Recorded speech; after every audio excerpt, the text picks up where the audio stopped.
Israel എംബസിയിലേക്ക് March നടത്താൻ ശ്രമിച്ച SFI പ്രവർത്തകരെ പോലീസ് കസ്റ്റഡിയിലെടുത്തു. എസ്എഫ്ഐ ഡൽഹി സംസ്ഥാന പ്രസിഡന്റ് സൂരജ് ഉൾപ്പെടെയുള്ളവരെയാണ് കസ്റ്റഡിയിലെടുത്തത്. മാർച്ചിന് പോകുന്ന വഴി ഓട്ടോറിക്ഷ തടഞ്ഞാണ് ഡൽഹി പോലീസ് കസ്റ്റഡിയിലെടുത്തത്. ധനസുമോദ് വിശദാംശം നൽകും. ധനസുമോദ്, ഇങ്ങനെയൊരു പ്രതിഷേധത്തിന് മാർച്ചിന് നേരത്തെ അനുമതി വാങ്ങിയിരുന്നോ?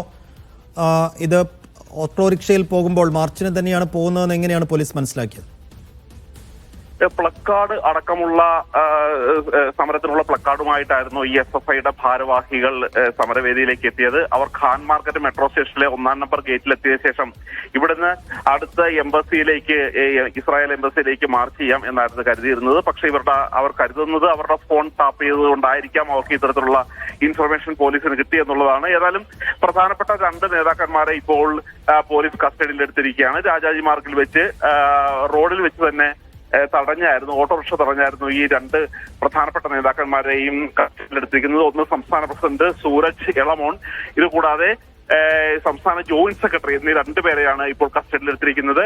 പക്ഷെ ഈ തരത്തിലുള്ള പോരാട്ടത്തിൽ നിന്നും ഒരു കാരണവശാലും പിന്നോട്ട് പോവില്ല എന്ന രീതിയിലാണ് മറ്റുള്ള ഇടതുപക്ഷ വിദ്യാർത്ഥി സംഘടനാ പ്രവർത്തകർ അറിയിച്ചിരിക്കുന്നത്.